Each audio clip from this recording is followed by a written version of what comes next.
વાહ, 4 જણાના hand race થઈ ગયા છે બાય ધ ટાઈમ મેં ઓનલાઈન કર્યું. હા, લલિત કુમાર પ્રભુ, વિરાસ પ્રભુ, અમરીશ પ્રભુ અને મનસ્વીબેન. વાહ ભાઈ, હરી બોલ. બોલો લલિત કુમાર પ્રભુ.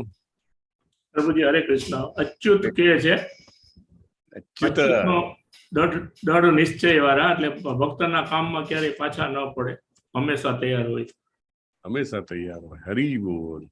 બહુ સરસ, ધન્યવાદ. મનસ્વીબેનજી, ભગવાને આવું ઉદાહરણ ક્યારે આપ્યું કે ભગવાન જે છે એ અડગ રીતે, જેને કહેવાય ભક્તના કામમાં આવે છે? બોલો મનસ્વીબેન દધાણિયાજી.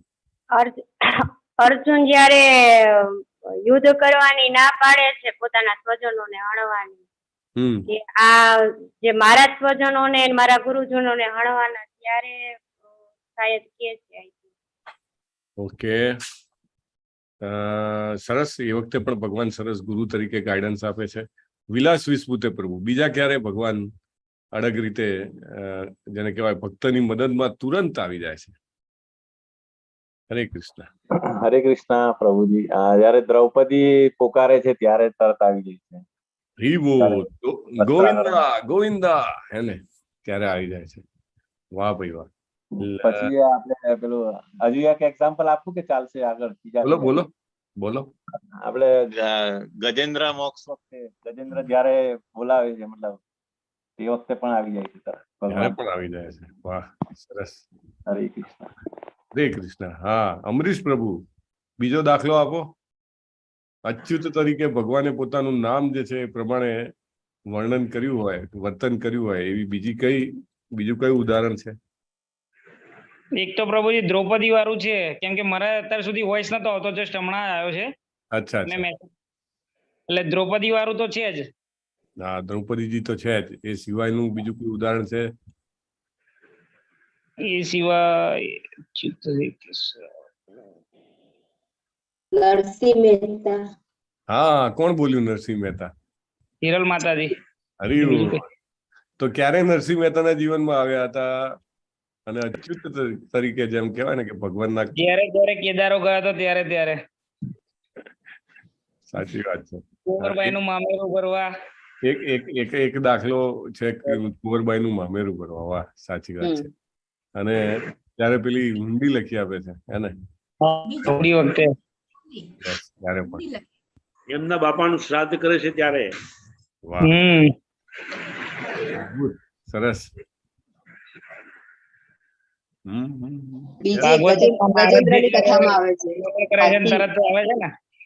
સરસ. ઘણા બધા દાખલા છે, અને મને ખાતરી છે કે તમે બોલતા થાકી જશો, પણ ભગવાનના આવા દાખલા ઓછા નહીં થાય. પ્રહલાદજી માટે પણ આવે છે. પ્રહલાદજી માટે આવે છે. આ પિલ્લરમાં છે તારો ભગવાન, તો કે હા, ધડામ દઈને નરસિંહજી બનીને આવી જાય છે. બીજા અનેક દાખલાઓ છે. એટલે ભગવાન અચ્યુત છે, અડગ છે. ભગવાન પોતાના સ્થાનથી કદી પતિત નથી થતા, અને એટલે અચ્યુત એટલે પતન થવું નું પતન. પણ મુખ્ય કામ કયું? ભક્તો માટે ક્યારે, જેને કહેવાય કે મોડા નથી પડતા, કે ક્યારે ખચકાતા નથી. બહુ સરસ મુદ્દો પણ છે. અને બીજા અધ્યાયમાં ભગવાને અર્જુનજીને આત્મા વિશેનું જ્ઞાન આપ્યું છે, અને સ્થિત પ્રજ્ઞ વિશેનું જ્ઞાન આપ્યું છે. ત્રીજા અધ્યાયમાં કર્મયોગનું જ્ઞાન આપ્યું છે. ચોથા અધ્યાયમાં દિવ્ય જ્ઞાન. તદ્વિધિ પ્રણિપાતેન પરિપ્રશ્નેન સેવયા ઉપદેક્ષન્તિ તે જ્ઞાનમ જ્ઞાનિનમ તત્વદર્શિનમ. ગુરુનું એક બહુ જ મોટું લક્ષણ કીધું છે અહીંયા આગળ આ શ્લોકમાં, 4.34 આઈ થિંક. તો એ કયું લક્ષણ છે? ગુરુનું લક્ષણ કયું છે? હરે કૃષ્ણ. ચોથા અધ્યાયના 34મા શ્લોકમાં. આમ ઓમ કરીને બેસી જાય,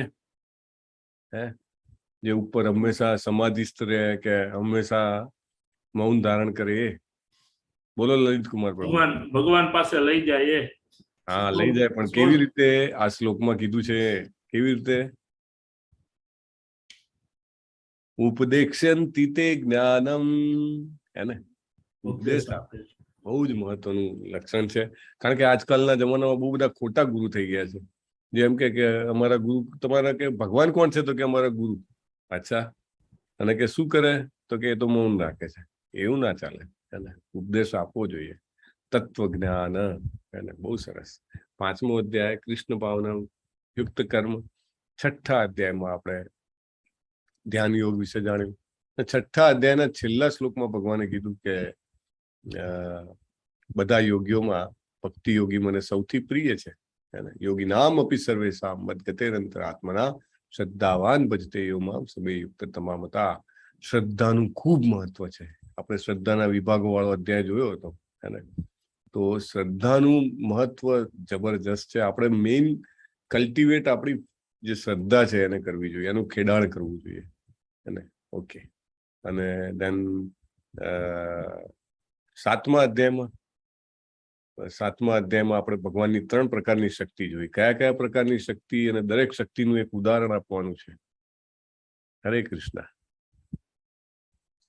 હા, ચાલો વિલાસ વિસ્પુતે પ્રભુ બોલો. હરે કૃષ્ણ પ્રભુજી. હરે કૃષ્ણ. ઇન્ટરનલ, પોટેન્સી, એક્સટર્નલ અને માર્જિનલ 3. ગુજરાતીમાં સોરી, અંતરંગા શક્તિ, બહિરંગા અને પછી તટસ્થ શક્તિ. તો ત્રણેયનું એક ઉદાહરણ. તટસ્થ ની અંદર આપણે લિવિંગ એન્ટિટી આવે, આપણે હ્યુમન ને બધી, જે આમ પણ જઈ શકે, મતલબ બંને બાજુ જઈ શકે, ડિપેન્ડિંગ ઓન હિઝ કર્મા. જીવો, યા. અને અંતરંગા શક્તિ એટલે આપણે યોગ માયા, અને બહિરંગા શક્તિ મહામાયા, પ્રકૃતિ. બરાબર. અને લલિત કુમાર પ્રભુ, બહિરંગા શક્તિ શેની બનેલી છે? કયા 8 તત્વો છે? 5 પૃથ્વી, જળ, અગ્નિ, વાયુ અને આકાશ, અને 3 સૂક્ષ્મ મન, બુદ્ધિ અને અહંકાર. સરસ, ધન્યવાદ. તો આ રીતે 7મો અધ્યાય જોયો. તો 8મા અધ્યાયમાં આપણે મૃત્યુનું જ્ઞાન, વિજ્ઞાન મેળવ્યું હતું. 9મા અધ્યાયમાં પરમ ગુહ્ય જ્ઞાન મેળવ્યું હતું. Right, very secret knowledge, confidential. મન્મના ભવ મદ ભક્તો મધ્યાજી મામ નમસ્કુરુ. તો ભગવાને સિક્રેટ આપી દીધું. મન્મના ભવ, તારું મન મારામાં પરો. ભવ મદ ભક્તો, મારો ભક્ત બન. મધ્યાજી, મારું યજન કર. અને મામ નમસ્કુરુ, મને નમસ્કાર કર. બહુ જરૂરી છે આ 4 વસ્તુ કરવી. અને 10મા અધ્યાયમાં આપણે વિભૂતિઓ જોઈ છે ભગવાનની. અને એક બહુ જ મહત્વની વિભૂતિ, જેની આપણે ઘણી બધી ચર્ચા કરી છે. તો કઈ વિભૂતિ છે 10મા અધ્યાયની? યજ્ઞાનામ યજ્ઞોસ્મી. આપણે રોજે કરીએ છીએ. અમરીશ પ્રભુએ આપણને 18 દિવસ જપ કરાવ્યા છે. મારી તમને બધાને વિનંતી છે કે આ જરૂર ચાલુ રાખજો. અને ચોક્કસ, એક જેને કહેવાય ને કે જીવનનું મોટામાં મોટું પરિવર્તન જોવા માટે તમે સદભાગ્યશાળી બનશો, એવું શીલા પ્રભુપાદ અને બધા જ ભક્તોના જીવનમાંથી જાણવા મળે છે. અને 11મા અધ્યાયમાં આપણે વિશ્વરૂપ દર્શન વિશે જાણ્યું. અને 3 સ્વરૂપના દર્શન કરાવ્યા છે ભગવાને અર્જુનજીને. તો એ 3 સ્વરૂપ કયા છે? યસ, હરે કૃષ્ણ પ્રભુ. બોલો પરેશ પ્રભુ. વિરાટ પહેલું, વિરાટ સ્વરૂપ. પછી ચતુર્ભુજ સ્વરૂપ, દ્વિભુજ સ્વરૂપ. સરસ. 12મો અધ્યાય એટલે શુદ્ધ ભક્તિ યોગ. શુદ્ધ ભક્તિ યોગમાં આપણે ભક્તિના વિવિધ તબક્કાઓ પણ જોયા, અને ભક્તના ગુણો પણ જોયા જે ભગવાનને પ્રિય છે. 13મા અધ્યાયમાં આપણે પ્રકૃતિ, પુરુષ અને ચેતના, ક્ષેત્રજ્ઞ વિભાગ યોગ મેઇનલી એ આપણે જોયો. તો 14મા અધ્યાયમાં આપણે પ્રકૃતિના 3 ગુણો વિશે જાણ્યું. 15મા અધ્યાયમાં પુરુષોત્તમ યોગ વિશે જાણ્યું. દૈવી આસુરી સંપત્તિ વિભાગ યોગ 16મો. 17મો અધ્યાય જે છે એ શ્રદ્ધાના 3 વિભાગો. અને 18મો મોક્ષ સંન્યાસ યોગ. તો ચાલો શરૂઆત કરીએ. મોક્ષ સંન્યાસો. ઓમ જ્ઞાન તિમિરાંધસ્ય જ્ઞાનાંજન શલાકયા ચક્ષુરુન્મિલિતમ યેન તસ્મૈ શ્રી ગુરુવે નમઃ. શ્રી ચૈતન્ય મનોભીષ્ટમ સ્થાપિતમ યેન ભૂતલે સ્વયં રૂપ કદા મહ્યમ દદાતિ સ્વપદાંતિકમ વંદેહમ શ્રી ગુરો શ્રીયુત પદકમલમ શ્રી ગુરુમ વૈષ્ણવાંશ્ચ શ્રી રૂપમ સાગ્રજાતમ સઘન રઘુનાથાન્વિતમ તમ સજીવમ સાદ્વૈતમ સાવધૂતમ પરિજન સહિતમ શ્રી કૃષ્ણ ચૈતન્ય દેવમ શ્રી રાધા કૃષ્ણ પાદાન સગણ લલિતાન શ્રી વિશાખાન્વિતાંશ્ચ હે કૃષ્ણ કરુણા સિંધો દીનબંધો જગતપતે ગોપેશ ગોપિકા કાંત રાધા કાંત નમોસ્તુતે તપ્ત કાંચન ગૌરાંગી શ્રી રાધે વૃંદાવનેશ્વરી વૃષભાનુસુતે દેવી પ્રણમામિ હરિપ્રિયે વાંછા કલ્પતરુભ્યશ્ચ કૃપા સિંધુભ્ય એવ ચ પતિતાનામ પાવનેભ્યો વૈષ્ણવેભ્યો નમો નમઃ. અનંત કોટી વૈષ્ણવવૃંદ કી જય. શ્રીલ પ્રભુપાદ કી જય. ભગવદ ગીતા કી જય. સદગુરુદેવ કી જય. જયો શ્રી કૃષ્ણ ચૈતન્ય પ્રભુ નિત્યાનંદ શ્રી અદ્વૈત ગદાધર શ્રીવાસાદિ ગૌર ભક્ત વૃંદ. જયો શ્રી કૃષ્ણ ચૈતન્ય પ્રભુ નિત્યાનંદ શ્રી અદ્વૈત ગદાધર શ્રીવાસાદિ ગૌર ભક્ત વૃંદ. જયો શ્રી કૃષ્ણ ચૈતન્ય પ્રભુ નિત્યાનંદ શ્રી અદ્વૈત ગદાધર શ્રીવાસાદિ ગૌર ભક્ત વૃંદ. હરે કૃષ્ણ કૃષ્ણ કૃષ્ણ હરે હરે, હરે રામ રામ રામ હરે હરે. મોક્ષ સંન્યાસ યોગ. અર્જુન ઉવાચ સંન્યાસસ્ય મહાબાહો તત્વમિચ્છામિ વેદિતુમ ત્યાગસ્ય ચ ઋષિકેશ પૃથક કેસી નિષૂદન. હું સંન્યાસનો અર્થ જાણવા ઈચ્છું છું. હું ત્યાગમય જીવન વિશે પણ જાણવા ઈચ્છું છું. તો એ મને કહો. એ હું જાણવા ઈચ્છું છું. ઈચ્છામી વેદિતુમ, તમે કહો. એને એટલે આ એક પ્રાર્થના છે. આ એટલે શું એવું નથી પૂછી લીધું.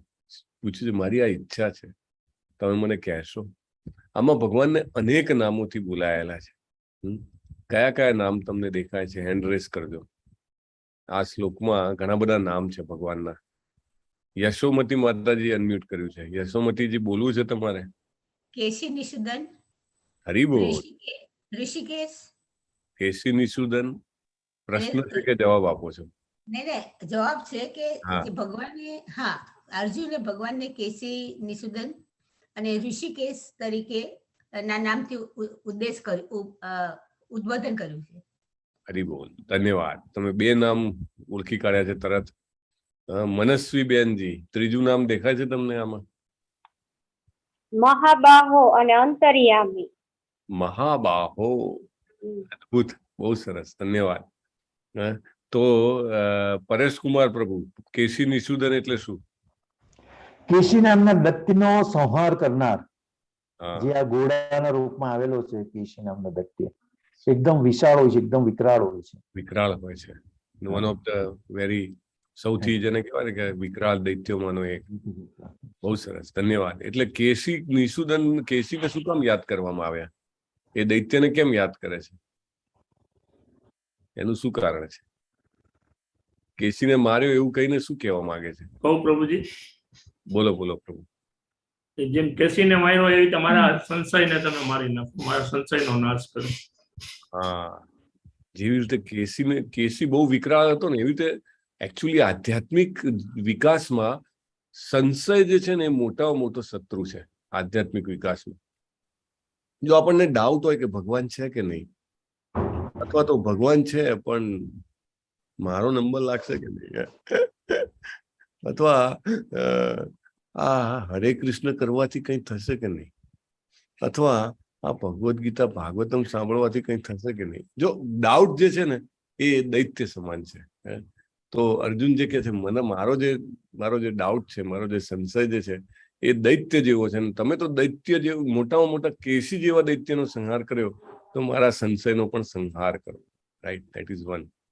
બીજું ઋષિકેશ. બેલા માતાજી, ઋષિકેશ શબ્દનો શું અર્થ છે? હરે કૃષ્ણ. કૃષ્ણ પ્રભુજી. યસ, બોલો. ઋષિકેશ એટલે ઇન્દ્રિયોના સ્વામી.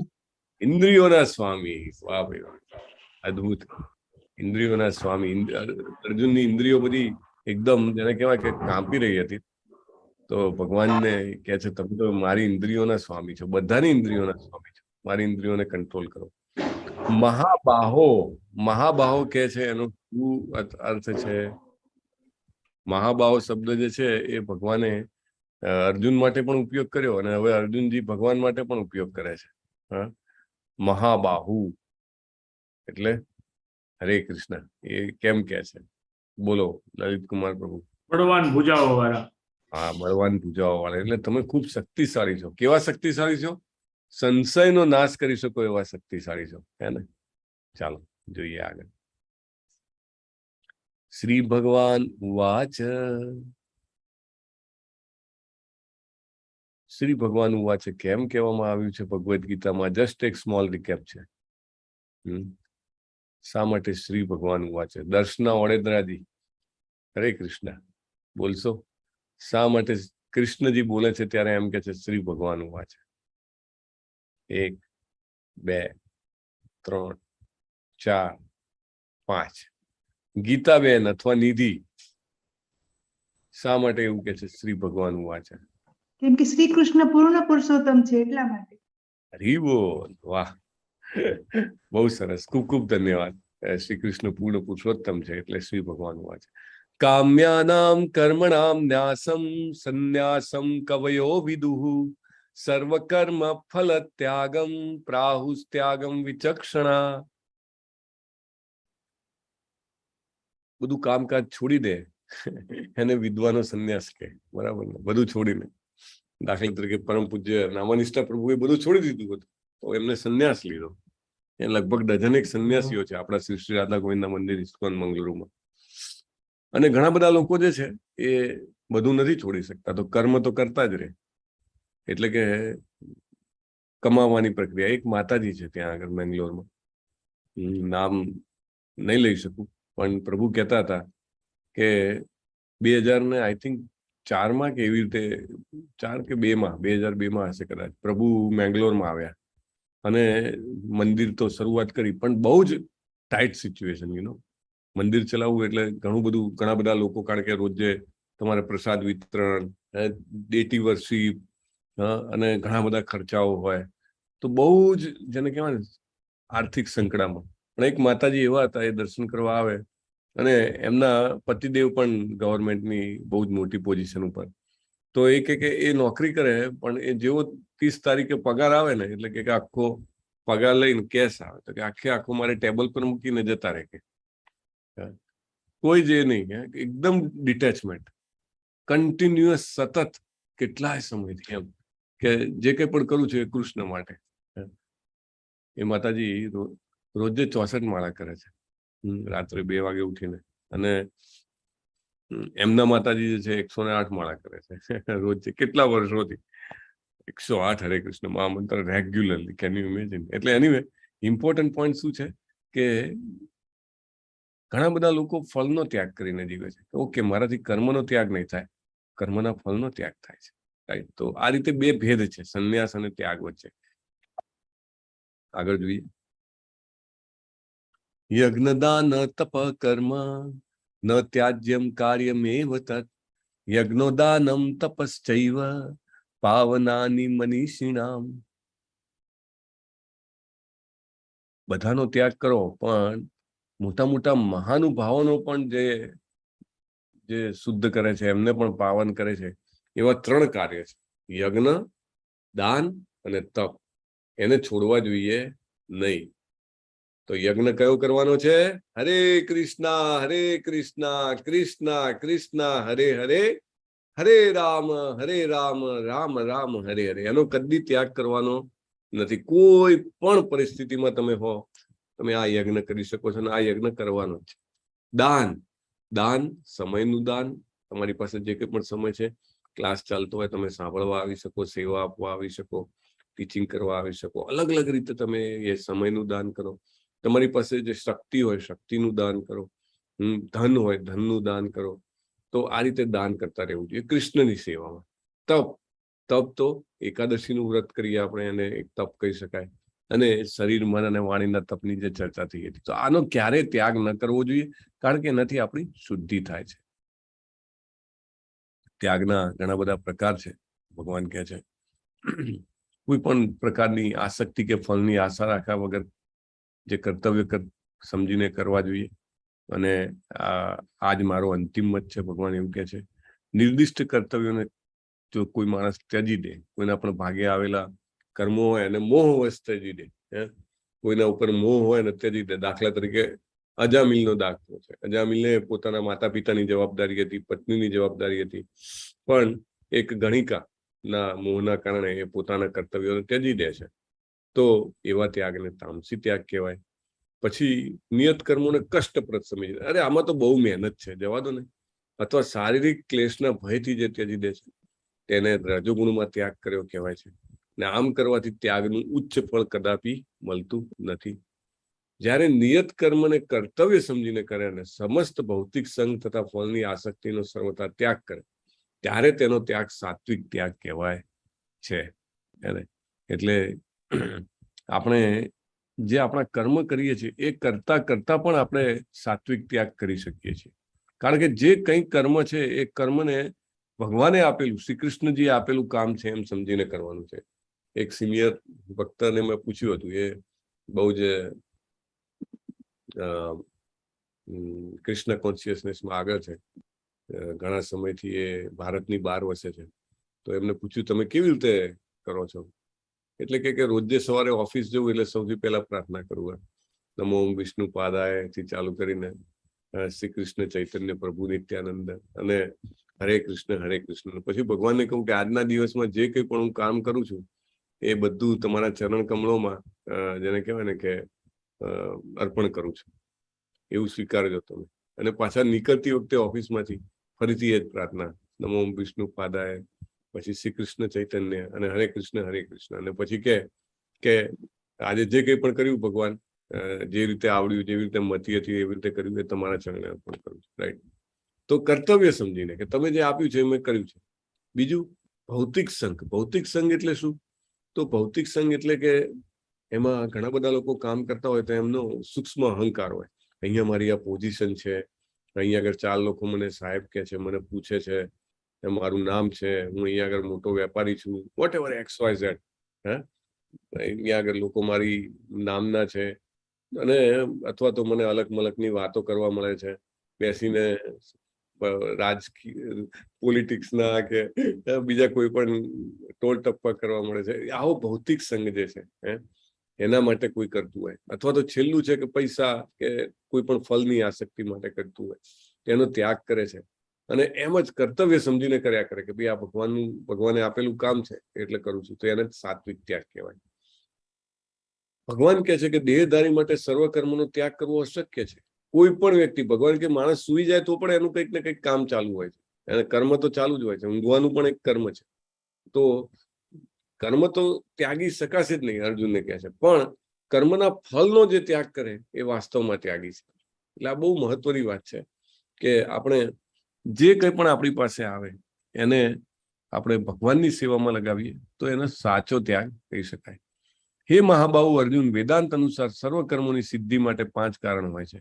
શું જોઈએ? ભગવાન કહે છે એક સ્થાન જોઈએ. એટલે આપણે બધા દાખલા તરીકે કનેક્ટ થયા છીએ ઇન્ટરનેટ ઉપર, તો તમે તમારા ઘરમાં કે ક્યાંય પણ જ્યાં બેઠા હશો ત્યાં આગળ જગ્યા જોઈએ ને, એટલે એક સ્થાન જોઈએ. આપણા આત્માને આ સ્થાન, આ શરીર આપેલું છે. પછી કરતા એટલે આપણો આત્મા. પછી વિભિન્ન ઇન્દ્રિયો, અનેક પ્રકારના પ્રયાસો એટલે કે એન્ડેવર્સ, અને પરમાત્મા. આ 5 કર્મના કારણ છે. હવે કોઈ એમ કે ના હું જ પોતે કરતા છું અને મારાથી જ બધું થાય છે, તો ભગવાન કહે છે નિસંદેહ બુદ્ધિમાન નથી. એટલે જેને ખબર ના હોય ને એ જ એવું માને કે મારાથી બધું ચાલી રહ્યું છે. કોઈ બિઝનેસમાં બહુ સફળતા મળી હોય તો કે આ મારી બુદ્ધિના કારણે અને મારા પ્રયાસોના કારણે મળી છે. ના, 5 કારણો કીધા છે. એટલે કે જગ્યા જોઈએ તમારે. શરીર તમને આપ્યું ને ભગવાને. પછી કરતા એટલે કે આત્મા પોતે, આપણી બધી ઇન્દ્રિયો, આપણા પ્રયાસો, આ બધું હોય 4 તો બી 5મું તત્વ ના હોય તો સફળતા ના મળે. એ શું છે? પરમાત્મા. એટલે આ 5 કારણ જોઈએ. કોઈ એમ કે હું જ કરી રહ્યો છું, તો ભગવાન કહે છે કે બુદ્ધિમાન નથી, ચોક્કસ બુદ્ધિમાન નથી. સમાજમાં ઘણા બધા લોકો હાઈલી ઇન્ટેલિજન્ટ સાયન્ટિસ્ટ ને highly intelligent philosophers, highly intelligent poets, right, highly intelligent in so many other fields, right? પણ ભગવાન કહે છે કે એ લોકો જે છે એ જો એવું માને કે આ બધું હું જ મારા કારણે જ થાય છે, તો ભગવાન કહે છે કે અનડાઉટેડલી હી ઇઝ નોટ ઇન્ટેલિજન્ટ. આ બહુ મોટી વાત છે સમજવાની. આપણે પેલું ગાડા નીચેની જેમ આપણે એમ સમજીએ કે હું જ ચલાવું છું ગાડું, તો ના, એવું નહીં. પણ પેલી છે ને, હરી હળવે હળવે હંકારે મારું ગાડું ભરેલ ભારે, મારું ગાડું ભરેલ ભારે, એટલે આપણે એની લગામ સોંપી. તો આ રીતે આપણે કરવું જોઈએ કે હું જ માત્ર કરતા છું એવું વિચારવાથી આપણે મૂર્ખ બનીએ છીએ. જે જ્ઞાનથી અસંખ્ય રૂપોમાં વિભક્ત થયેલા સર્વ જીવોમાં એક જ અવિભક્ત આધ્યાત્મિક પ્રકૃતિ જોવામાં આવે તે જ્ઞાનને સાત્વિક જાણવું. હવે જ્ઞાનના પ્રકાર કહે છે, પંડિતા સમદર્શિના સુનીચે ન સ્વપાકે છે. તો એ જે પંડિતનું જ્ઞાન છે કે બધામાં એમને પરમાત્મા દેખાય, એને સાત્વિક જ્ઞાન. પછી એવું જોઈએ કે ના, બધા અલગ અલગ છે, આ મારું પેલું તારું, તો એને રજોગુણી જ્ઞાન કહેવાય છે.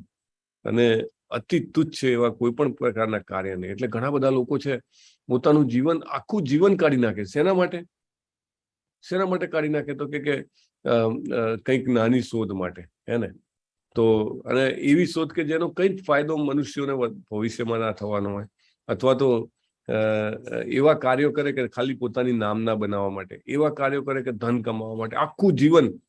તો એવા કાર્યોને તુચ્છ કીધેલા છે કે ખાલી એટલા માટે જો કરશો તો એ તુચ્છ છે. તો એને જેને કહેવાય કે આસક્ત અથવા તામસી કહેવામાં આવે છે. કર્મના પ્રકાર: આસક્તિ, રાગ કે દ્વેષથી રહિત થઈને કર્મની ઈચ્છા, ફળની ઈચ્છા રાખ્યા વગર કરવામાં આવે તો સાત્વિક કહેવાય છે. બરાબર? લાઇક્સ એન્ડ ડિસલાઇક્સ, ઘણા બધા આપણા મોટા ભાગના ડિસિઝન્સ જે હોય છે, નિર્ણયો હોય છે, એ લાઇક્સ અને ડિસલાઇક્સ ઉપર હોય. મને આ ગમે, મને આ ના ગમે, એને એવી રીતે નહીં. ભગવાન કહે છે કે તમારે કર્તવ્ય કરવાનું છે એમ સમજીને જયારે કરશો ત્યારે તે સાત્વિક કહેવાય કર્મ. પછી મને બહુ જ ઈચ્છા છે કે ખૂબ મારું નામ થવું જોઈએ, ખૂબ ધન આવવું જોઈએ, તો એના માટે હું ખૂબ મહાન પ્રયાસ કરું, ગ્રેટ એન્ડેવર, અને હું કરી શકીશ, હું કરવાનો જ છું, રાઈટ? મિથ્યા અહંકારના ભાવથી, તો એ રજોગુણી કહેવાય. અને મોહવશ શાસ્ત્રોક્ત આદેશોની અવગણના કરીને ભાવિ બંધનની પરવા કર્યા વિના અને હિંસા કે બીજાને દુઃખ આપવા માટે કરવામાં આવે છે તે તામસી કહેવાય છે. તામસી કર્મ. આપણે જોવાનું છે રોજે આપણે જે કર્મ કરી રહ્યા છીએ, આપણે લિસ્ટ બનાવવાનું છે. રાત્રે કે અઠવાડિયામાં એકવાર કે જ્યારે પણ આપણે ઇન્ટ્રોસ્પેક્શન, આંતરચક્ષુ વિકસાવવા માટેનો પ્રયત્ન કરતા હોઈએ, ત્યારે આપણે જોવાનું છે કે મારા કેટલા કર્મ જે છે એ સત્વિક છે, કેટલા રાજસિક છે અને કેટલા તામસિક છે. ભગવાન સમજાવે છે. જે મનુષ્ય ભૌતિક ગુણોના સંસર્ગથી રહિત, અહંકાર વગર, ધૈર્ય તથા ઉત્સાહપૂર્વક પોતાના કર્મ કરે છે અને સફળતા કે નિષ્ફળતામાં વિચલિત રહે છે, તે સાત્વિક કરતા કહેવાય છે. અહીંયા આગળ એક સરસ ઉદાહરણ છે, ચૈતન્ય મહાપ્રભુની લીલાનું ઉદાહરણ છે. ચૈતન્ય મહાપ્રભુ જયારે, એટલે સાક્ષાત શ્રી કૃષ્ણજી નવદ્વીપ માયાપુર ધામમાં પધાર્યા હતા, આજથી થોડાક 100 વર્ષ પહેલા, મે બી 500 years before, ત્યારે એમની સાથે ઘણા બધા ભક્તો હતા. તો એમાંના એક ભક્ત છે, એમનું નામ છે કોલાવેચા શ્રીધર. ચૈતન્ય ભાગવતમાં આવે છે. તો ગામમાં, આખા નવદ્વીપ માયાપુર ધામમાં ઘણા બધા વેપારીઓ હતા કે જાત જાતનો ધંધો કરતા હતા. એમની જ જ્ઞાતિના ઘણા બધા લોકો જે વેપાર કરતા હતા. તો એ બધા જે છે એ ખાધે પીધે સુખી હતા, સંપન્ન હતા. પણ કોલાવેચા શ્રીધર જે છે એ મિનિમમ વેપાર કરે અને બહુ જ ઓછા નફાથી વેપાર કરે અને ઓછા સમય માટે કરે. એટલે બધા જે છે એમના ઉપર હસતા કે આ માણસને ધંધો કરતા આવડતું નથી, કે એની પાસે રૂપિયો બચતો નથી અને આટલી ગરીબાઈમાં રહે છે. ઇનફેક્ટ એટલી ગરીબાઈ કે એમના ધોતિયા બી ફાટી ગયા હોય તો ગાંઠ મારીને એ ચલાવે. પણ એમનો બહુ ફિક્સ હતું કે આટલો જ સમય ધંધો કરવાનો, જેટલું મિનિમમ જરૂર હોય એટલા માટે, અને બાકીનો સમય હરે કૃષ્ણ કૃષ્ણ કૃષ્ણ હરે હરે, હરે રામ રામ રામ હરે હરે, ભગવાનના કીર્તનમાં વિતાવે. એટલે એકદમ આનંદમાં હતા. ઇનફેક્ટ જે પૈસા આવે ને એમાંનો અડધો ખર્ચો તો એ ગંગા મૈયાની સેવામાં કરે. જે લોકો પણ નવદ્વીપ માયાપુર ગયા હશે એમને જોયું છે, બાજુમાં સરસ ગંગાજીનો અદ્ભુત દર્શન થાય છે, પટ છે મોટો. તો સાક્ષાત શ્રી કૃષ્ણ એવા ચૈતન્ય મહાપ્રભુ રોજ જે એમની પાસે આવે, ભગવાન જુઓ, ભગવાન ભક્તને શોધી લે છે અને એમની આ ભૌતિક સફળતા કે પૈસાદાર છે કે નહીં એવું નહીં, આ ભક્ત છે, એને ભૌતિક ગુણોથી રહિત છે, અહંકાર વગરનો છે, ધૈર્ય વાળો છે, રોજ ઉત્સાહપૂર્વક હરે કૃષ્ણ કરે છે, તો ભગવાન રોજ એને કહે કે ભાઈ આ એ જે કંઈ પણ વેચતા હતા કેલના પત્તાના વસ્તુઓ કે ભાજી કે આ શું ભાવ આપ્યું, તો કે આટલા ભાવે આપ્યું. અરે નહીં કે આટલા ભાવે થોડું હોતું હોય છે, કે આ તો કે બહુ મોંઘું છે, તમે કે આટલા ભાવે નહીં, કે આનાથી અડધા ભાવે આપો. પેલા કે ના નહીં આપું, કે અરે કે આખા બજારમાં તું સૌથી મોંઘો છે. ના કે તમને કે મારી જોડે ના લેવું હોય તો બીજા પાસેથી લઈ લો. કે ના પણ એમ કેમ ચાલે, તું કઈ લૂંટવા થોડો બેઠો છે. એમ કરીને ભગવાન એવી એની સાથે તકરાર કરે.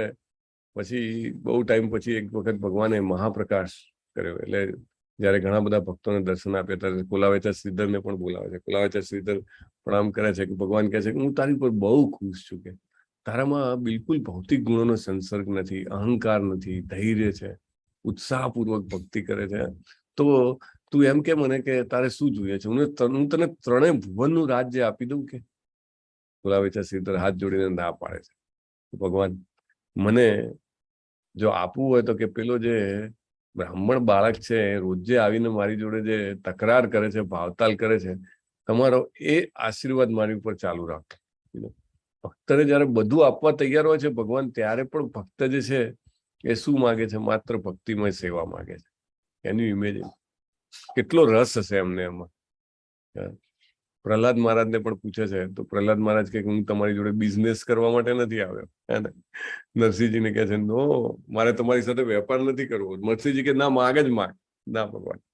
તો ભક્તો આવા હોય છે. ભગવાન કે માગ અને ભક્ત કે ના.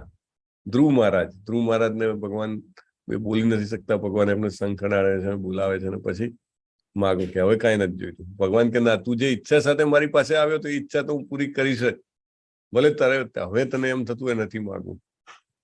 પ્રહલાદ મહારાજ માથે હાથ મૂકે છે, એ ભગવાન, હવે ભગવાનથી પાછા હજારો વર્ષ સુધી દૂર રહેવું પડશે. તો ભક્ત આવા હોય છે. તો એમને ખૂબ પસંદ છે. જે કરતા કર્મફળમાં આસક્તિ રાખીને ફળો ભોગવવાની ઈચ્છા રાખે છે, લોભી હોય, હંમેશા ઈર્ષા કરે, અપવિત્ર હોય, સુખ દુઃખથી વિચલિત થનારો હોય, તે રાજસી અથવા રજોગુણી કહેવાય છે. આ કર્તાના પ્રકાર છે. અને શાસ્ત્રોના આદેશોની વિરુદ્ધ, ભૌતિકવાદી, જિદ્દી, કપટી, અન્ય લોકોનું અપમાન કરવામાં કાબેલ, સદા આળસુ, ખિન્ન, કામ કરવામાં ઢીલ કરનાર, તે તમોગુણી કહેવાય છે. બુદ્ધિના 3 પ્રકાર. તો જે કરવું, શું ના કરવું, શેનો ભય રાખવો, શેનો ભય ના રાખવો, શું બંધન કરતા છે, શું મુક્તિ આપનાર છે, આ બધું જેને જો આપણે વાતો કર્યા કરીએ, ચર્ચા કરીએ એકબીજા સાથે અને ભગવદ્ ગીતા દ્વારા સમજીએ તો આપણી બુદ્ધિ છે સત્વગુણમાં રહે છે. કેટલા બધા પોઈન્ટ કીધા છે ભગવાને. શું કરવું ને શું ના કરવું, શેનો ભય રાખવો ને શેનો ના રાખવો, શું બંધન કરતા છે, શું મુક્તિ આપનાર છે. આ 3 વસ્તુઓ આપણે હંમેશા વિચાર કરીએ તો આપણી બુદ્ધિ સત્વગુણમાં રહે. પછી જે ખબર જ ના પડે કે ના આ ધર્મ કહેવાય કે અધર્મ કહેવાય, આ યોગ્ય કર્મ છે કે અયોગ્ય કર્મ છે, એની ખબર ના પડે, એને રજોગુણી બુદ્ધિ કહેવાય. પણ જે હંમેશા મોહ અને અંધકારને વશ થઈ ધર્મને અધર્મ માને ને અધર્મને ધર્મ માને, અને હંમેશા એને તો એક ડાઉટ બી નથી જતો કે કયો ધર્મ છે ને કયો અધર્મ છે. અધર્મ જ એને ધર્મ લાગે છે. તો એવા દિશામાં પ્રયાસ કરે તો એ તામસી બુદ્ધિ કહેવાય છે. મૃગારીની બુદ્ધિ કેવી હતી? હરે કૃષ્ણ, કોણ કહેશે? પ્રભુજી તામસી હતી ને? શરૂઆતમાં તામસી હતી. બરાબર, શરૂઆતમાં તામસી હતી અને પછી નારદજી મળે એટલે સત્વગુણી થઈ ગઈ બુદ્ધિ, એમને શુદ્ધ સત્વગુણી થઈ ગઈ. સત્વગુણી, હરી બોલ, બહુ સરસ. તો દાખલા તો આપણી જોડે ડગલે ને પગલે છે શ્રીમદ ભાગવતમ માંથી. સત્વ તો સાત્વિક સુખ કેવું છે? શરૂઆતમાં ઝેર જેવું લાગે અને અંતે અમૃત સમાન. અને આત્મ સાક્ષાત્કાર જાગૃત કરે. શરૂમાં માળા કરવી હોય એટલી બધી તકલીફ પડે ને, યાર પૂરી કેમ નથી થતી? હરે કૃષ્ણ કૃષ્ણ કૃષ્ણ હરે હરે, હરે રામ રામ રામ હરે હરે. આટલો મોટો મંત્ર બનાવવાની શું જરૂર હતી? થોડોક નાનો કરી નાખ્યો હોત તો શું વાંધો? શરૂઆતમાં બહુ જ અઘરું લાગે અને જેમ જેમ પછી આગળ વધે એમ આના વગર તો ચાલશે જ નહીં. અહીંયા આગળ એક ફોટો છે. બાળકો મોટા કરવા બહુ અઘરું લાગે. બાળક મોટો થાય અને પછી જયારે માતા પિતાને સહાયરૂપ થાય તો બહુ સારું લાગે. રજોગુણ ઇન્દ્રિયો દ્વારા તેમના વિષયોના સંસર્ગથી પ્રાપ્ત થાય છે. શરૂઆતમાં અમૃત જેવું પણ અંતે ઝેર હોય છે, એ રજોગુણી કહેવાય છે. ઘણા બધા આપણા ઇન્દ્રિય તૃપ્તિના પ્રયાસો જે છે આ કેટેગરીમાં આવે છે. એને કે શરૂઆતમાં બહુ જ આનંદ થાય, અમૃત જેવું લાગે, અંતે તો ઝેર જેવું. અને ઘણા બધા આપણે આખું જીવન વિતાવીએ છીએ તો આપણને એમ લાગે આ હજી આનંદ થશે, ભણીને નોકરી મળશે તો આનંદ, નોકરી મળે તો કે લગ્ન થાય તો આનંદ, લગ્ન થાય તો કે બાળકો આવે તો આનંદ, બાળકો આવે તો કે હવે એ મોટા થઈને ભણી લે તો સારું, એ ભણી લે તો કે કમાઈ લે તો સારું, એ કમાઈ લે તો કે એમના લગ્ન થઈ જાય તો સારું. There is no end. અંતે જયારે વૃદ્ધાવસ્થા આવે ત્યારે તો અત્યંત કડવું લાગે, હે ને? શરીર પણ સાથ ના આપે. એટલે મોટે ભાગે આપણે જે સુખની શોધમાં છીએ આ કેટેગરીમાં આવે છે. ઘણા બધા લોકો જે છે એ નશામાં સુખ શોધે છે. તો નિંદ્રા, આળસ અને પ્રમાદમાંથી જે ઉત્પન્ન થાય એને તામસી સુખ કહેવાય છે. ભગવાન 4 વર્ણ કે છે તો સૌથી પહેલા બ્રાહ્મણ કોને કહેવાય? તો કે જન્મથી બ્રાહ્મણ, જેની સરનેમમાં બ્રાહ્મણ હોય એ ના. ભગવાન કે એવું નહીં, એનામાં ગુણો ફિક્સ કર્યા છે. કયા કયા ગુણો છે? શમો શાંતિ પ્રિયતા, દમો આત્મસંયમ, તપ પવિત્રતા, શૌચમ સહિષ્ણુતા શાંતિ, આર્જવમ અને સત્યનિષ્ઠા, જ્ઞાન, વિજ્ઞાન, ધાર્મિકતા. આ બધા સ્વાભાવિક ગુણો છે. આવા ગુણો આપણામાં હોય તો જન્મ જોવાની જરૂર નથી, અને ના હોય તો સમજવાનું કે આપણે આ કેટેગરીમાં નથી. રાઈટ? આ કેટેગરી જે છે એને ભગવાન કહે છે કે બ્રાહ્મણ કેટેગરી કહેવાય છે. એટલે ભગવાને ગુણ અને કર્મથી ભેદ કર્યો હતો. ભગવાને કોઈ દિવસ જન્મથી ભેદ નથી કર્યો. એક જ પિતાના 4 પુત્રો હોય ને ચારોમાં એકમાં બ્રાહ્મણના ગુણ હોય, એકમાં વૈશ્યના, એકમાં શુદ્રના, એકમાં ક્ષત્રિયના હોઈ શકે છે. ગુરુના જયારે આશ્રમમાં જાય ત્યારે ગુરુ એને ચારેને થોડા ટાઈમમાં અલગ અલગ ટ્રેનિંગ આપે છે. રાઈટ? કેમ? ઇવન જે શુદ્ર હોય કે એને એક જ પિતાનો પુત્ર છે પણ એનામાં બીજી કોઈ એ નથી તો એને ઘરે મોકલવામાં આવે. અને એવું નથી કે એનો આધ્યાત્મિક વિકાસ નહીં થાય, એ પણ જયારે બીજાની સેવા કરશે તો એનો પણ આધ્યાત્મિક વિકાસ થશે. રાઈટ? પછી ક્ષત્રિયમાં એમાં શું છે? વીરતા, શક્તિ, સંકલ્પ, દક્ષતા, યુદ્ધમાં ધૈર્ય, ઉદારતા અને નેતૃત્વ. આ ક્ષત્રિયોના સ્વાભાવિક ગુણો છે. મોસ્ટલી મેનેજમેન્ટ અને એડમિનિસ્ટ્રેશન. રાઈટ? આ સ્વાભાવિક ગુણો છે. પછી ખેતી, ગૌરક્ષા, વેપાર એ વૈશ્યોના સ્વાભાવિક કર્મ છે. અને પ્રેમ તથા બીજાઓની સેવા કરવી એ શુદ્રોના કર્મો છે. અહીંયા આગળ તમે કઈ ભેદ જોઈ રહ્યા છો? ભગવાને પ્રભુજી બોલો બોલો. છે ને બ્રાહ્મણ અને ક્ષત્રિયમાં ગુણ બતાડ્યા છે અને વૈશ્ય ને શુદ્રમાં કર્મ બતાડ્યા છે. ત્યાં ગુણની અપેક્ષા નથી. અને બહુ સરસ આપણને ભાગવતમમાં જાણવા મળે કે કલિયુગમાં બધા જ કલૌ શુદ્ર સંભવા, લગભગ બધા જ જે છે એ નોકરી શોધવામાં લાગે અને અથવા તો બીજું કઈ એમનામાં એક્સપેક્ટેશન ના કરી શકાય. લગભગ બધા જ જે છે શુદ્ર તરીકે જીવે છે. એમને આ બધા ગુણોની પરવા નથી હોતી, માત્ર જેને કહેવાય ખાઓ પીઓ મજા. સો આપણે આમાંથી ટ્રાન્ઝિશન કરવાનું છે અને આગળ વધવાનું છે. જે જીવ માત્રનું ઉદ્ભવ સ્થાન છે ને સર્વવ્યાપી છે તે ભગવાનની ઉપાસના કરીને મનુષ્ય પોતાના નિયત કર્તવ્યો કરતો રહીને પૂર્ણત્વ પ્રાપ્ત કરી શકે છે. એટલે પ્રોસેસ ઇઝ વેરી સિમ્પલ કે આપણે શું કરવાનું છે? ભગવાનની ઉપાસના કરવાની છે. યેન સર્વમ ઇદમ તતમ. બરાબર? એટલે જે કંઈ પણ કરીએ ભગવાન માટે કરીએ, ભગવાનને સેન્ટરમાં રાખીને કરીએ. આપણું ઘર છે તો ગૃહસ્થી ચલાવતો હોય તો એના સેન્ટરમાં ભગવાન હોવા જોઈએ. રાઈટ? કોણ ચલાવે છે? તો કે ભગવાન ચલાવે છે. જે કે ધન આવે એમના ચરણે મૂકીએ અને પછી આપણે એમને સ્વીકારીએ. અને અલગ અલગ રીતે ઘરના સભ્યોને આપણે ભગવાનની સેવામાં જોતરીએ. કોઈ સરસ મજાના ભગવાનની ફૂલ ચડાવે, આરતી કરે, કોઈ ભોગ લગાવે, લોકો જપ કરે, સાથે ભાગવતની ચર્ચા કરે. તો આ રીતે જયારે કરવામાં આવે છે ત્યારે ચોક્કસ પૂર્ણત્વ પ્રાપ્ત થાય છે. આ બહુ જ મોટી વાત છે.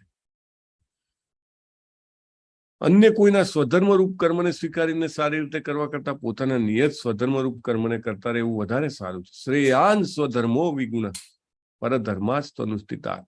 બરાબર? જે ક્ષતિયુક્ત રીતે કરવામાં આવતું હોય પોતાના સ્વભાવ પ્રમાણે નિર્દિષ્ટ કર્મ કદાપી પાપથી પ્રભાવિત થતું નથી. આ બહુ જ મહત્વનું છે કે લોકો આમ તેમ ફાફા મારે છે. દરેકને એવું લાગે કે પેલું કે છે ને કે grass is always green on other side of the court, કે ચાલો પેલાનું કામ સારું છે મારા કરતા, અથવા તો ભારત કરતા ભારતની બહાર સારું છે. કઈ પણ પ્રકારના આ પ્રકારના વિચારો હોય. બ્રહ્મભૂત પ્રસન્નાત્મા ન સોચતી ન કાંક્ષતી સમસર્વેષુ ભૂતેષુ મદભક્તિમ લભતે પરામ. ભગવાનની ભક્તિ કોણ પ્રાપ્ત કરે છે? ભગવાન એ કહે છે કે દિવ્ય અવસ્થામાં રહેલા હોય, બ્રહ્મભૂત, હંમેશા પ્રસન્ન, ચેન્ટ એન્ડ બી હેપી, અને ન સોચતી, ક્યારે શોક ના રહે, અરે આ જતું રહ્યું ને પેલું જતું રહ્યું, કાંઈ નહીં. ન કાંક્ષતી, આ જોઈએ છે પેલું જોઈએ છે, નથી એવું. જીવ માત્ર પર સંભાવ રાખે છે, સમ સર્વેષુ ભૂતેષુ, અને એમ મદ ભક્તિમ લભતે પરામ. આ કેટેગરીમાં એક સરસ ઉદાહરણ આવે છે. કયું ઉદાહરણ છે? કોણ કહેશે? મ્યુટ રાખીને હેન્ડ રેઝ કરજો. આ કેટેગરીમાં કોણ આવે છે એનો સરસ દાખલો આપણને શ્રીમદ ભાગવતમમાં મળે છે. બ્રહ્મભૂત પ્રસન્નાત્મા, આત્મારામ જે છે, સુખદેવ ગોસ્વામી. હરી બોલ. યસ, લલિત કુમાર પ્રભુ, બીજો દાખલો કેવો છે તમારે? હા, એ આજ યાદ હતો પ્રભુ. આત્મારામ બોલ્યા એટલે યાદ આવી ગયું. યાદ આવી ગયું. ધન્યવાદ, બહુ સરસ. એકચ્યુઅલી એવું કે ભક્તિ તો કે જયારે વ્યક્તિ મોક્ષ પામે પછી ચાલુ થાય. ઘણી વાર એવું statement, but it's a very high statement. But main વસ્તુ કહેવાનું શું છે? ભગવાન કેમ કે છે આ વાત કે આપણે ભગવાનની ભક્તિ જોઈતી હોય તો શું કરવું જોઈએ, રાઈટ? તો નીચેથી ચાલુ કરીએ તો બધા જીવો પ્રત્યે સમાનતા, એને પછી બહુ જ ઈચ્છા, બહુ જ લોભ નહીં, અથવા તો પેલું જતું રહ્યું, અરે આમ થઈ ગયું તેમ થઈ ગયું, એવી ચિંતા નહીં, એને પ્રસન્નાત્મા, હંમેશા ખુશ. જે કાંઈ પણ મળ્યું છે, જે સમય ભગવાને આપ્યો છે, જે શક્તિ આપી છે, જે કાંઈ પણ આપ્યું છે, એમાં પ્રસન્ન, હંમેશા પ્રસન્ન રહેવું. એટલે શું ખબર છે? આભાર વસ્તાની લાગણી હોય ને તો જ તમે પ્રસન્ન રહી શકો. તમારી પાસે ગમે તેટલો પૈસો હોય પણ તમારામાં ગ્રેટફુલનેસ ના હોય કે હો, ભગવાને ખૂબ કૃપા કરી છે, હું આને લાયક નથી પણ ભગવાને ખૂબ આપ્યું છે, જ્યારે એવી ભાવના હોય ત્યારે ગમે તેટલું હોય ને તમે પ્રસન્ન રહી શકો. હે ને? ગમે તે ગુમાવ્યું હોય તોય પ્રસન્ન રહી શકો. અરે ઘણું બધું જવાનું હતું પણ ભગવાને આટલું જ લીધું છે. ઘણું બધું દુઃખ હોય તો પણ, અરે દુઃખ તો મારા કર્મો બહુ ખરાબ છે, મને તો બહુ દુઃખ આવવું જોઈએ પણ આટલું જ આવ્યું. જ્યારે આ રીતે હોઈએ ને ત્યારે પ્રસન્ન આત્મા બની શકીએ. તો આ રીતે થવાથી, અને બ્રહ્મભૂત એવું કે છે કે ભક્તો જે છે એમને બ્રહ્મ સુખ જે છે એકદમ સામાન્ય રીતે અવેલેબલ હોય છે પણ એ લેતા નથી. મુક્તિ તો મારા પગની ઠોકરે છે. કોણ એ સ્ટેટમેન્ટ આપે છે? કયા મહાન ભક્ત છે? બિલ્વમંગલ ઠાકોર. બિલ્વમંગલ ઠાકોર. બહુ સરસ. કે મુક્તિ તો મારા પગની ઠોકરે છે, નથી જોઈતી. Right, like that. તો બ્રહ્મભૂત તો એમ જ આવી જાય છે, પણ ભક્તિ મેળવવા માટે આપણે આનો પ્રયત્ન કરવો જોઈએ. ભક્ત્યામામ અભિજાનાતિ. ભગવાન એવું નથી કહેતા યોગી મામ અભિજાનાતિ. ભગવાન એવું નથી કહેતા જ્ઞાની મામ અભિજાનાતિ. ભગવાન એવું નથી કહેતા કર્મી મામ અભિજાનાતિ. ભગવાન શું કહે છે? ભક્ત્યામામ અભિજાનાતિ. મને જાણી શકે છે પૂર્ણપણે. મામ એટલે કે મને, અને અભિજાનાતિ એટલે કે જાણી શકે છે પૂર્ણપણે. કોણ? ભક્ત્યા. માત્ર ને માત્ર ભક્તિ જ જાણી શકે છે. નો અધર પર્સન કેન નો.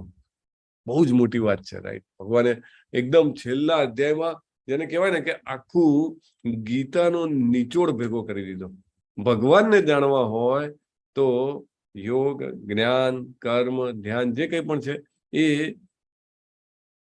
ઊંકવું પડશે, કાં તો એની પૂર્ણતા એ તમને ભક્તિ મળશે, ત્યારે જાણી શકાય. તો ભક્ત બનીને ભગવાનને જાણી શકાય. યાવાન્યશ્ચાસ્મિ તત્વત તતો મામ તત્વતો જ્ઞાત્વા વિશતે તદ અનંતરમ. અને ભક્તિ વડે જ્યારે મનુષ્ય મારી પૂર્ણ ચેતનામાં હોય ત્યારે તે વિશતે તદ અનંતરમ, મારા વૈકુંઠ ધામમાં પ્રવેશ કરી શકે છે. હે ને? એટલે બહુ જ મહત્વનું છે. ભગવાન જે છે બોલાવે છે કે જલ્દી આવી જાઓ મારા દીકરાઓ, મારી પાસે આવી જાઓ. હે ને? કેવી રીતે આવી જાઓ? ભક્તિ કરીને. બહુ સરસ. ઘણા બધા લોકો એવું હોય છે કે ઘણી બધી પદ્ધતિઓનો ઉપયોગ કરે છે, પણ એકચ્યુઅલી જોવા જાવ તો કઈ ફાયદો જ નહીં. અહીંયા દેખાય છે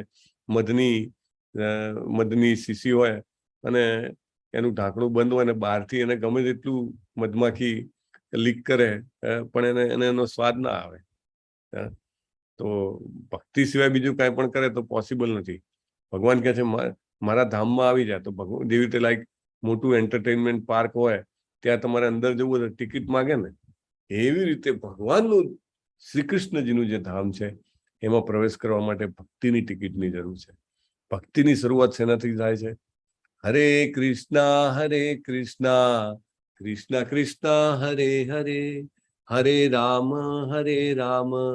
રામ રામ હરે હરે. એક માળા પણ તમે જે પ્રણ લો છો, એક માળા તમને ચોક્કસ આ ટિકિટ અપાવી શકે છે. રાઈટ?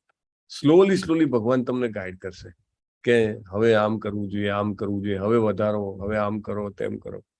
ચોક્કસ આપણું આમૂલ પરિવર્તન થાય છે. એટલે આજે આપણે એક માળા ચાલુ કરી છે, એ તમે યાદ રાખીને જો કન્ટિન્યુ કરશો તો એ અદ્ભુત ફાયદો કરશે. બોલો, વૃંદાવન જે છે એ ભગવાનનું મહાન ધામ છે. સર્વ કર્માણ્યપી સદા પૂર્વાણો મત પાશ્રય મત પ્રસાદાદ વાપનોતિ શાશ્વતમ પદમ અવ્યયમ. મારી રક્ષામાં રહેલો મારો શુદ્ધ ભક્ત. જો કેટલી વાર મદ ઉપયોગ કર્યો છે ભગવાને. બધા પ્રકારના કાર્યો કરતા હોવા છતાં મારી કૃપાથી સનાતન તથા અવિનાશી ધામને પ્રાપ્ત કરે છે. પદમ અવ્યયમ. અવ્યયમ એટલે અવિનાશી, શાશ્વતમ એટલે કે જે સનાતન છે ભગવાનના ધામનું. ભગવાન વારે ઘડીએ કેનવાસિંગ, માર્કેટિંગ. ભગવાન શું કામ કે છે આ ભગવદ ગીતાના છેલ્લા અધ્યાયમાં પણ વારે ઘડીએ? કારણ કે આપણને ઈચ્છા થાય, આપણને મન થાય કે મારે જવું જોઈએ. આપણે ચર્ચા કરી હતી ભગવત ધામની, હે ને? અહીંયા મને ભગવત ધામમાં ઘણો બધો ફેર છે. ત્યાં આગળ આવી કડકડાતી ઠંડી નહીં પડે, હમણાં હવે પડવાની છે એવી, હે ને? અથવા તો કાળઝાળ ગરમી નથી. Every time it's a pleasant atmosphere to serve Krishna. અને ભગવાનની સેવા કરવા માટેનું ઉપયુક્ત વાતાવરણ. 365 દિવસ ત્યાં આગળ સૂર્ય અને ચંદ્રની જરૂર નથી. તદ્ભ્રાસયતે સૂર્યો ન શશાંકો ન પાવક યદ્ગત્વા ન નિવર્તન્તે તદ્ધામ પરમમ મમ. આપણને એમ થાય કે આપણો નંબર નહીં લાગે. પ્રભુપાદ કહે છે ને કે લાખો કરોડો લોકો કૃષ્ણજીના ધામમાં પહોંચશે આ ઇસ્કોન દ્વારા જે ચળવળ ચલાવવામાં આવે છે એનાથી, હે ને? એટલે ધીરે ધીરે આપણે શુદ્ધ ભક્ત બની શકીએ, ભગવાનની રક્ષામાં, ભગવાનના રક્ષણમાં આવીએ, અને પછી આપણે જે કંઈ પણ કાર્ય કરતા હોઈએ એ કાર્યો કરવા છતાં આપણે અંતે ભગવાનના સનાતન અને અવિનાશી ધામને પ્રાપ્ત કરી શકીએ છીએ. ભગવાન બહુ જ મહત્વનું પોઈન્ટ કહે છે, મચ્ચિત સર્વ દુર્ગાણી મત પ્રસાદાત તરિષ્યસી અથ ચેત્વમ અહંકારાન શોષ્યસી વિનક્ષ્યસી. એટલે ભગવાન કહે છે કે તું મચ્ચિત, તારું ચિત્ત મારામાં રાખીને. આના પહેલા પણ એક શ્લોક આવ્યો હતો, કોઈને યાદ છે? મચ્ચિત ભગવાને કીધું હતું. કયો શ્લોક છે? હરે કૃષ્ણ પ્રભુજી. હા, મચ્ચિતા. બોલો બોલો. ગત પ્રાણા બોધયંત પરસ્પરમ, એવું કંઈક છે આઈ થિંક. એટલે મારામાં ચિત્ત પર હોય અને એ આઈ થિંક 10th આ વિશે વાતો કરે. તુષ્યંતી છે, રમંતી છે. ધન્યવાદ, બહુ સરસ. મત ચિત્ત, મારામાં ચિત્ત રાખે. અને ભગવાનમાં ચિત્ત રાખશે તો શું થશે? મત પ્રસાદાત એટલે કે મારા પ્રસાદથી, મારી કૃપાથી, મારી દયાથી તરી જશે. આમ તમે જુઓ તો સાગર કેટલો મોટો હોય, દરિયો તરવો ભલો મોટો માઇકલ ફ્લેપ્સ જેવો જે હોય તરવા વાળો, એને દરિયો તરવાનું કહો તો મુશ્કેલ છે, બરાબર? પણ ભગવાન કહે છે કે દરિયો તરવો મુશ્કેલ છે, પણ ભગવાનની ભક્તિ થાય છે ત્યારે દરિયો, આજે ભવસાગર હોય કેવો કે ગાયના વાછરડાની જે ખરી હોય એના લીધે જમીનમાં જે ખાડો પડે અને એમાં પાણી ભરાયું હોય ને એને ઓળંગવું હોય તો શું કરવું પડે? એક નાનો છોકરો પણ આમ ઓળંગી જાય, હે ને?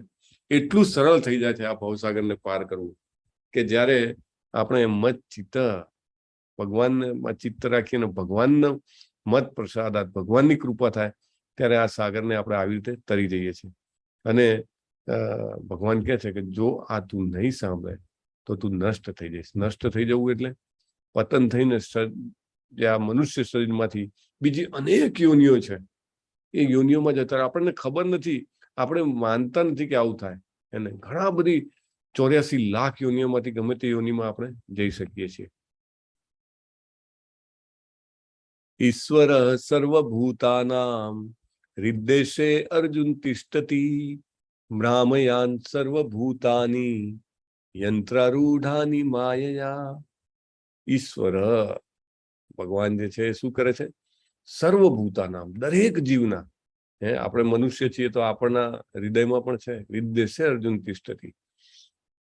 નાનામાં નાની કીડીના હૃદયમાં પણ વસેલા છે, વનસ્પતિમાં પણ વસેલા છે. અને ભગવાન કે છે શું કરે છે? તો ભ્રામયાન એટલે કે બધાને ભ્રમિત કરે છે. સર્વભૂતાની એટલે બધા જીવોને. કેવી રીતે?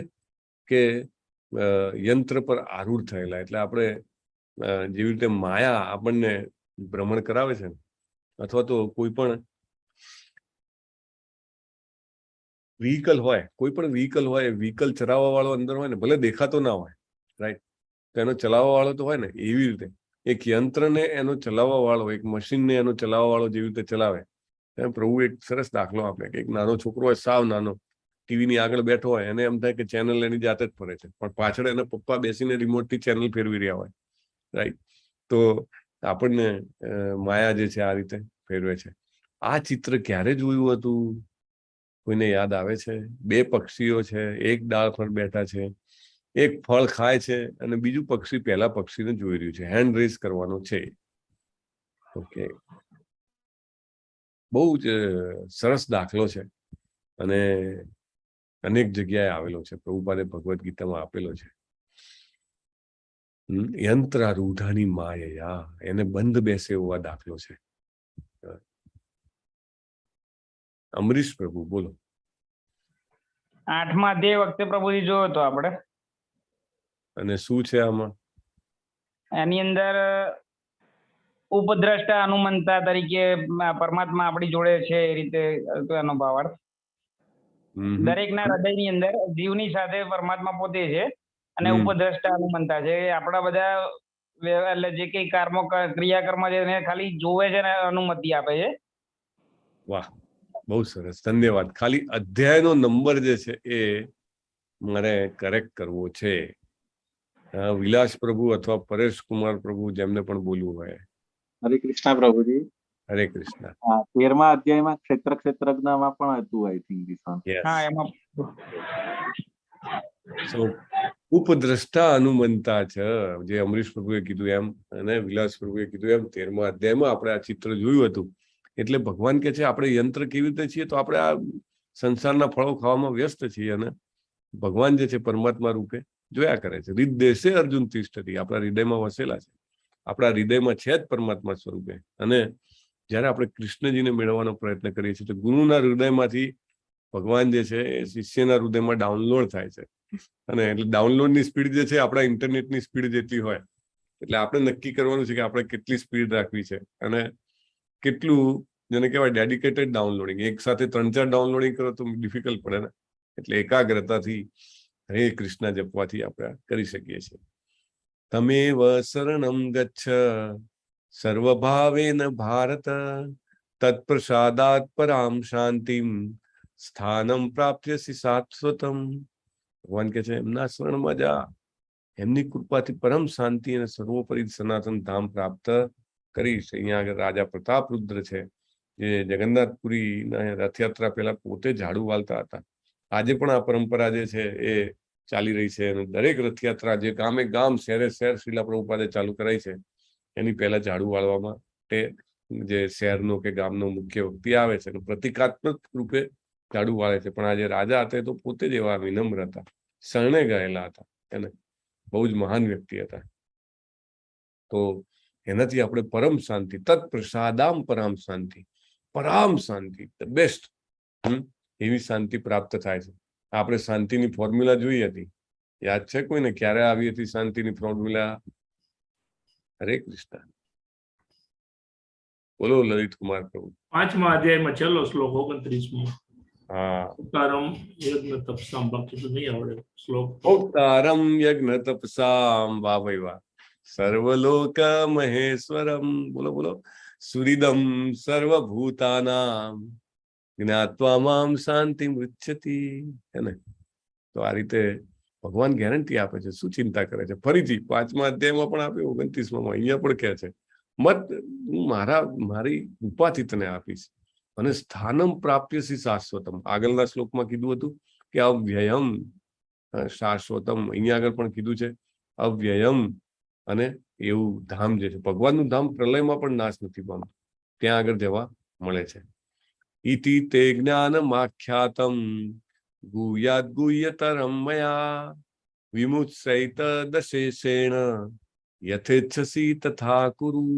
અમે તને ગુહ્યાદ ગુહ્યતરમ એટલે સિક્રેટમાં પણ ટોપ સિક્રેટ એવું તને નોલેજ આપું છું, જ્ઞાન આપ્યું છે. તું એને બરાબર મનન કર અને તારી જેમ ઈચ્છા હોય એમ કર. સારા શિક્ષકની આ નિશાની છે. અને ભગવાન કેવા છે? લોકોને એમ થાય કે આટલું બધું ઘણા બધા લોકો જે છે પાપ કરે છે, ખોટા માર્ગે જાય છે, ભગવાનને પણ સ્વીકારવાની ના પાડી દે છે. અને ભગવાનને ઘણીવાર જેને કહેવાય ને ગમે તેમ ભગવાન વિશે બોલતા હોય છે. ભગવાન કેમ કશું કરતા નથી? આ કારણ છે યથેચ્છસી તથા કુરુ. તું ભગવાન કે છે પ્રેમનો જે વિનિમય છે ને એ પોતાની ઈચ્છાથી થવો જોઈએ, બળજબરી પૂર્વક નહીં. ભગવાન સર્વશક્તિમાન છે અને છતાંય સર્વ કૃપાળુ છે, સૌથી વધારે કૃપાળુ. કે પ્રેમથી મારી પાસે આવે તો મને બહુ ગમે. હું એને કંઈક જોર કરું ને આવે તો ના ગમે. રાઈટ? નાનું છોકરું હોય ને એને એના માતા પિતા કે કોઈ બી એને પકડીને આમ જોરથી ગળે લગાવે તો લગાવી શકે છે, એની ના નહીં. પણ છોકરું રાડો પાડે અને મા બાપને ના ગમે, એને ખુલ્લું ફરતું મૂકે તો એને ગમે. તો મા બાપ કે ઠીક છે એને ફરવા દે, થાકશે તો આવશે, ખાવાની ભૂખ લાગશે તો આવશે. એવી રીતે યથેચ્છસી તથા કુરુ. This is very important point. અને એટલા માટે આપણે જોવાનું છે કે કેટલા કૃપાળુ છે. મને બધી જ સગવડ આપી, આ શરીર આપ્યું, શરીરને ટકાવવા માટે હવા, પાણી, ખોરાક બધું જ વ્યવસ્થા આપી. હવે એ રાહ જોઈ રહ્યા છે કે આટલું બધું આપ્યું, હવે આને ક્યારે ઈચ્છા થશે કે મારા વિશે સમજે, મારા વિશે જાણે, મારી પાસે પાછો આવે. બલ નહીં કરે. કોઈને પતન થવું હોય તો ભગવાન કે તૈયાર છે, ઓકે ભાઈ, હું શું કરી શકું? મન્મના ભવ મદ ભક્તો મદિયાજી મામ નમસ્કુરુ મામે વૈશ્યસી સત્યમ તે પ્રતિજાની પ્રિયોસી મે. 9મા અધ્યાયના 34મા શ્લોકમાં જે પહેલી 2 લાઈન છે એ જ અહીંયા રિપીટ કરી છે. ભગવદ્ ગીતાની એકમાત્ર રિપીટ થતી લાઈન છે, કારણ કે આ 4 આદેશો જે છે એ બહુ જ મહત્વના છે. મન મના, મારામાં મન રાખ, મારું ચિંતન કર. ભાવ મદ ભક્તો, મારો ભક્ત થા. મદિયાજી, મારી પૂજા કર. પત્રમ પુષ્પમ ફલમ તોયમ, જે કંઈ પણ હોય અર્પણ કરીએ આપણે ભગવાનને તો એ આ ભગવાનની પૂજા થઈ ગઈ.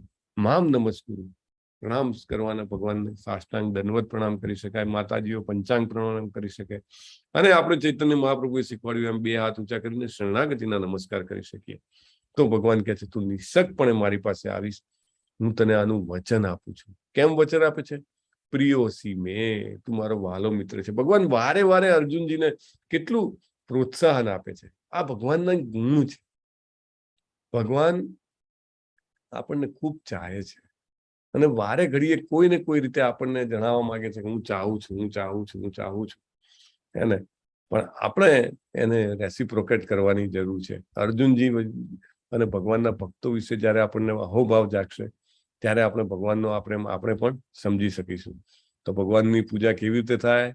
ચેન્ટિંગ એટલે જપ કરીને, ABCD કહે છે ને એવી રીતે. પછી ઓફરિંગ, ભગવાનને ભોગ લગાવીને, વર્શિપિંગ, પૂજા કરીને અને નમસ્કાર કરીને. સર્વધર્માન પરિત્યજ્ય મામ એકમ શરણમ વ્રજ. મામ એકમ, ભગવાન કહે છે બીજા કોઈનું નહીં, મારા એકલાનું. શ્રી કૃષ્ણજી કહે છે મારા એકલાનું બધા પ્રકારના કર્તવ્યો, ધર્મોનો ત્યાગ કરીને મારી શરણમાં આવી જા. અહમ ત્વામ સર્વ પાપેભ્યો, હું તારા બધા પાપોમાંથી મોક્ષયિષ્યામિ મા શુચ, ઉદ્ધાર કરી નાખીશ. મા શુચ, તું ડરીશ નહીં. Don't worry at all. This is what Krishna says.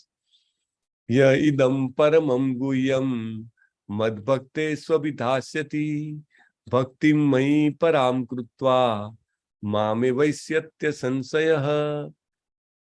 જો ભગવાન કહે છે તમે જો આ ભગવદ્ ગીતાનું જ્ઞાન કોઈને પણ બતાવવા માટે કોઈ પણ રીતે તમે કોઈને રજીસ્ટર કરાવો, તમે અહીંયા આગળ આવીને હાજરી આપો, તમે એડમિન કે વોટ્સએપ તરીકે સેવા, એડમિન કે કોહોસ્ટ તરીકે સેવાઓ આપો, ટ્રાન્સલેશનની સેવાઓ આપો, કોઈ પણ રીતે તમે જો આમાં જોડાઓ તો ભગવાન કહે છે કે એ વ્યક્તિ મારો સૌથી પ્રિય વ્યક્તિ છે, મારી ભક્તિને પ્રાપ્ત કરે છે અને મારી પાસે ચોક્કસ આવશે. રાઈટ, એને કોઈ શંકાનું સ્થાન નથી. એટલે જે નવી બેચ આવે છે તમારામાંથી તમને જેટલા બી કોન્ટેક્ટ હોય બધાને રજીસ્ટર કરાવવાનો પ્રયત્ન કરો. તમે પણ આવો, તમે બીજાને પણ પ્રેરણા આપો છો, તમે આવો છો ત્યારે. રાઈટ, કારણ કે જ્યારે શ્રોતા હોય તો વક્તા થઈ શકે. રાઈટ, આપણે બધા ચર્ચા કેમ કરી શકીએ છીએ? કારણ કે તમે બધા છો એટલા માટે. તો we all must try together. Right, આપણે પણ આને ચાલુ રાખીએ આ યજ્ઞને, અને ભગવાનને એવા લોકો ખૂબ પ્રિય છે અને આપણે બીજાને પણ આ રસ્તો બતાવીએ. પરમ પૂજ્ય નામાનિષ્ઠા પ્રભુએ આ કોર્સ એકદમ ફ્રી ઓફ કોસ્ટ કેમ રાખ્યો છે? કારણ કે એ કહે છે કે ભગવાનને બહુ પ્રિય છે તો આપણે એવા પ્રિય કેમ ના બનીએ? આ જગતમાં તેના કરતા અન્ય કોઈ સેવક મને વધારે પ્રિય નથી અને કદી વધારે પ્રિય થશે પણ નહીં. જો આ ભગવદ્ ગીતા આટલી બધી ભાષાઓમાં બનેલી છે, પોર્ટુગીઝ થી લઈને નીચે ઝુલુ સુધી લખેલી છે, આ બધી જ ભાષાઓમાં છે. તમે એને ડિસ્ટ્રીબ્યુટ કરી શકો છો અને એમાંની મોટા ભાગની ભારતીય ભાષાઓમાં આપણા કોર્સ પણ ચાલે છે. વચ્ચે તો આપણે 2-3 ફોરેનની લેંગ્વેજમાં પણ ચાલુ કર્યો હતો અને હજી પણ પ્રભુનું તો મિશન છે કે બને એટલી વધારે ભાષામાં કરવો છે. તો તમે બધા એમાં સહાય કરશો. અધ્યેશ્યતે ચય ઇમમ ધર્મ્યમ સંવાદ માવયો. ભગવાન કહે છે કે આપણા અર્જુન, તારા ને મારા જે આ સંવાદ જે છે, ડાયલોગ્સ છે, એનું જે કોઈ પણ અધ્યયન કરે છે એ પોતાની બુદ્ધિથી મારી પૂજા કરે છે. એટલે આપણે જે 18 દિવસ આ કર્યું એ શું કર્યું? આપણે પ્રયત્ન કર્યો કે આપણે આપણી જે ઇન્ટેલિજન્સ ભગવાને જે કંઈ પણ આપી છે એનાથી ભગવાનનું યજન કરવાનો પ્રયત્ન કર્યો. ભગવાન એને સ્વીકારે છે, અપફ્રન્ટ કહી દે છે. આપણે કહીએ પહેલા જ કે એ મારી પૂજા છે. એટલે ભગવદ્ ગીતા સમજવું એ ભગવાનની યજન કરવા બરાબર છે. રાઈટ, આ કોર્સને ફ્રી ઓફ કોસ્ટ રાખવા માટે તમે બધા તમારાથી બનતું જે કંઈ પણ હોય એ તમે પ્રદાન કરો એવી મારી પ્રાર્થના છે. શ્રદ્ધાવાન અનસૂયશ્ચ શૃણુયાદપી યો નરઃ સો અપી મુક્ત શુભાન લોકાન પ્રાપ્નુયાત પુણ્ય કર્મણામ. જે મનુષ્ય શ્રદ્ધાવાન, જો શ્રદ્ધાનો ફરીથી એમને ભાર મૂક્યો છે, શ્રદ્ધા બહુ જ ઇમ્પોર્ટન્ટ છે. પછી અનસૂયસ છે એટલે જેને ઈર્ષા નથી એવા, અને એ રીતે જે સાંભળે છે એ સર્વ પાપમાંથી મુક્ત થાય છે. શૃણુ એટલે સાંભળે છે અને શુભ લોકોને પ્રાપ્ત થાય છે જ્યાં પુણ્યાત્માઓ નિવાસ કરે છે. કેન યુ ઇમેજિન ભગવાનના ભક્તો સાથે રહેવા મળે? નષ્ટો મોહ સ્મૃતિર્લબ્ધ્વા ત્વત્પ્રસાદાન મયા અચ્યુત. અર્જુનજી કહે છે કે મારો ભ્રમ છે દૂર થઈ ગયો છે. ફરીથી જુઓ, પહેલા અધ્યાયમાં અચ્યુત કીધા હતા, અહીંયા આગળ પણ ભગવાનને અચ્યુત કહીને કહે છે કે તમે જુઓ મારી વારે ધાયા, મારો ભ્રમ છે દૂર કર્યો, તમારી દયાથી મને પાછી યાદ શક્તિ આવી ગઈ. કઈ યાદ શક્તિ આવી ગઈ? હું શરીર નથી, આત્મા છું અને આ બધા પણ આત્મા છે. હવે હું મક્કમ છું, શંકાથી મુક્ત છું અને યથેચ્છસી તથા કુરુ જવાબમાં કે છે કરીશ્યે વચનમ તવ. તમે જેમ કીધું છે એમ જ, બિલકુલ આમ તેમ નહીં. કોઈ લોકો કે મને ભગવદ્ ગીતામાં આ બરાબર લાગે છે પણ પેલું નથી લાગતું. ના, અર્જુનજી એઝ ઇટ ઇઝ સ્વીકારે છે એને. તો 45 મિનિટ પછી આ રીતે આ સંવાદ પૂર્ણ થાય છે અને સંજયજી કહે છે કે આ મહાપુરુષો શ્રી કૃષ્ણજી અને અર્જુનજીનો મેં સંવાદ સાંભળ્યો, એટલો અદ્ભુત છે કે મારા રૂવાડા ઉભા થઈ ગયા છે. અને પોતાના ગુરુને યાદ કરે છે કે વ્યાસદેવની કૃપાથી મને આ સાંભળવા મળ્યો, દિવ્ય દ્રષ્ટિ મળી એટલે.